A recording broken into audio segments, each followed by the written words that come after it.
할렐루야, 은혜성산교회 김한기 목사입니다. 은혜라는 헬라어 단어 가운데 카리스라는 말이 있습니다. 그 뜻은 유쾌하게 되다, 은근히 행복하다는 것입니다. 이것은 은혜의 성격과 결과를 말해주는 것입니다. 우리는 하나님 주신 은혜 때문에 유쾌하고 또 웃으며 행복한 삶을 살고 있는 것입니다.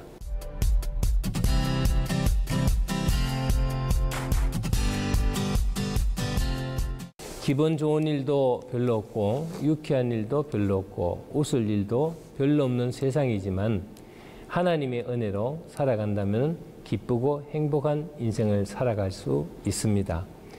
바울 사도의 경우를 보면 그는 왕족이나 귀족은 아니었지만은 그래도 보통 유대인보다는 뛰어나고 좋은 환경에서 태어나 자랐습니다. 유대인이면서 로마 시민권을 가지고 있었고 그 당시 유명한 율법학자인 가마리엘 선생의 문화에서 율법을 공부했습니다. 그런데 그가 예수를 믿기 시작하면서 문제가 생기기 시작했습니다. 유대인들이 그를 죽이려 했고 먹고 사는 문제로 고통을 겪어야 했고 육체는 만성병으로 만신창이가 되었습니다. 흔히 예수를 믿으면 복받고 성공하고 잘 산다는데 바울은 그 반대가 된 것입니다. 가끔 저도 상담을 통해서 이런 질문을 많이 받습니다. 예수님을 잘 믿는데 왜 병들고 실패하고 고통을 겪어야 합니까? 저는 이 질문에 이렇게 대답을 합니다.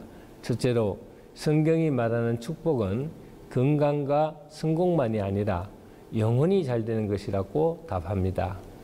다시 말하면 구원받고 하나님의 자녀가 된 것을 말하죠. 둘째로는 예수를 믿어도 죽고 안 믿어도 죽고 믿는 사람이라고 해도 병들고 실패할 수 있다는 것입니다. 그렇다면 믿고 안 믿고의 차이는 무엇일까요? 믿음이 있는 사람은 실패, 고통, 질병, 문제들을 통해서 하나님께 믿고 맡길 수 있습니다. 왜냐하면 하나님의 구원과 회복의 은혜를 구할 수가 있기 때문입니다.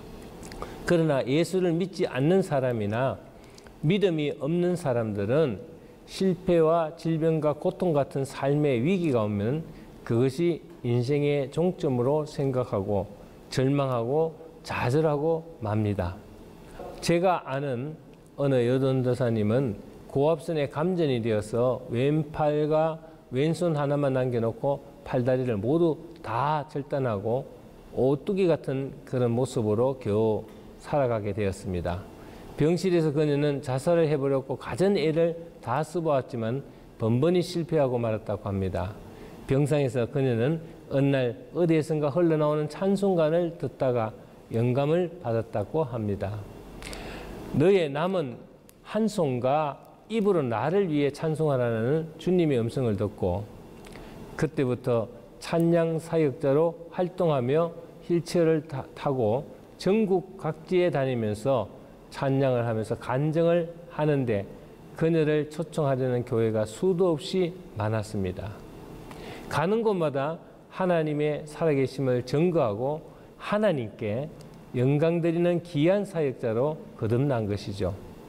바울 역시 그가 겪은 고통은 이루 말할 수가 없습니다. 그 중에 빼놓을 수 없는 고통은 육체의 질병이었다고 합니다. 그의 육체는 전도자의 길을 걸으면서 약해지기 시작했을 것이라고 추적을 합니다. 굶주리고 헐벗고 수면 부족으로 늘 만성 피로감에 시달리며 살았습니다. 감옥에 들어가 옥고를 치르고 반대파들에게 쫓겨다니며 돌 판매질까지 받았습니다. 주변에 있는 사람들이 바울을 괴롭혀 스트레스에 시달리고 시력도 나빠졌고 심장도 약했고 위장 기능도 약했다고 합니다. 시력은 다메섹 도산에서 회심할 때 강력한 하나님의 빛을 바라보다가 안질이 생겼고 또 심장은 시도 때도 없이 받는 쇼크 때문에 또 소화장애는 제때 먹지 못하고 굶기를 밥 먹듯 하는 식생활 습관 때문에 생겼을 것이라는 주경학자들의 해석입니다. 사람은 몸이 아프면 모든 것이 다 힘들고 귀찮아집니다. 그래서 바울은 이런 질병을 두고 찌르는 가시라고 표현합니다. 견디기 어렵고 고통이 심한 질병이라는 뜻이죠. 그래서 오늘 본문 고린도서 12장 8절을 보면 이것을 위하여 주께 3번 간구하였다고 합니다. 신학자들은 3번 기도했다는 것은 상징적으로 여러 번 기도했다는 것이 아니라 문자적으로 3번 기도했다는 것입니다. 바울이 힘들고 괴로워서 3번이나 간청을 했는데도 받은 응답은 무엇입니까? 내 은혜가 내게 족하다는 것입니다. 그래서 내가 너를 고쳐주고 회복시켜 주겠다는 것이 아니라 지금 아픈 그대로가 좋다는 것입니다. 그리고 그것도 내게 준 은혜라는 것입니다. 정말 기가 막힐 기도의 응답입니다. 그러나 바울은 그 말씀에 크게 깨닫는 바가 있었습니다. 즉 나에게 좋은 것만 은혜가 아니란 것입니다. 다시 말하면 나에게 해롭고 불리하고 원하지 않는 것들도 은혜라는 것입니다. 또 하나는 주신 것은 다 만족한 은혜란 것입니다. 족하다는 것은 넉넉하다, 만족하다, 잘못이 없다는 뜻입니다. 하나님은 아버지시고 우리는 그의 피조물이며 자녀들입니다. 누가복음 11장 11절 13절을 보면은 너희 중에 아버지 된 자로서 누가 아들이 생선을 달라고 하는데 생선 대신에 뱀을 주며 알을 달라고 하는데 정갈을 주겠느냐? 너희가 악할지라도 좋은 것을 줄 줄 알거든. 하물며 너희 하늘 아버지께서 구하는 자에게 성령을 주시지 않겠느냐라고 하셨습니다. 여기서 하물며라는 말씀을 귀담아 들어야 되겠습니다. 육신의 부모도 자식에게 좋은 것을 주려고 합니다. 부모는 헐벗고 굶어도 자식은 잘 입히고 잘 먹이고 싶어 합니다. 피땀을 흘려 돈 벌어서 자식을 가르치고 뒷바라지하고 또 나누어 줍니다.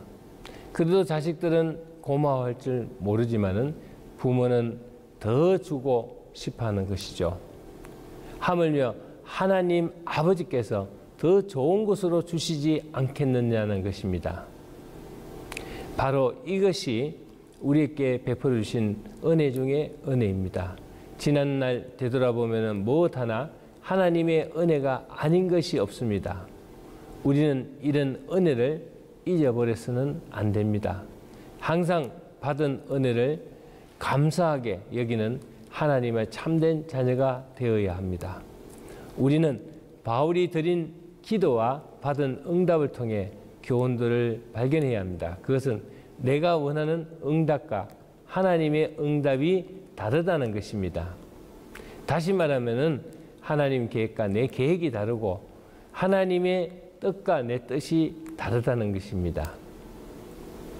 잠언 16장 1절에서 3절 보면 마음의 경영은 사람에게 있어도 말의 응답은 여호와께로부터 나오느니라.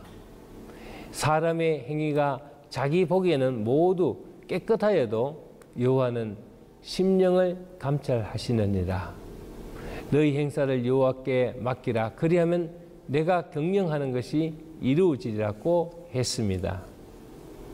우리가 하나님께 해야 할 신앙적인 고백이 있습니다. 그것은 주신 은혜가 족합니다. 그저 고맙고 감사할 뿐입니다. 주장할 것도 내세울 것도 없는 미약한 존재입니다. 이미 받은 은혜도 감사하고 지금 받고 있는 은혜도 감사하고 앞으로 받을 은혜도 감사합니다. 이런 마음과 믿음이라면 찬송이 아마도 저절로 나올 것입니다. 모든 문제와 고통 그리고 질병도 하나님께 맡기며 감사하며 기도할 때 하나님의 큰 은혜가 임할 것입니다. 하나님의 은혜에 감사하고 그 은혜를 저버리지 말기를 주님의 이름으로 축원합니다. 감사합니다.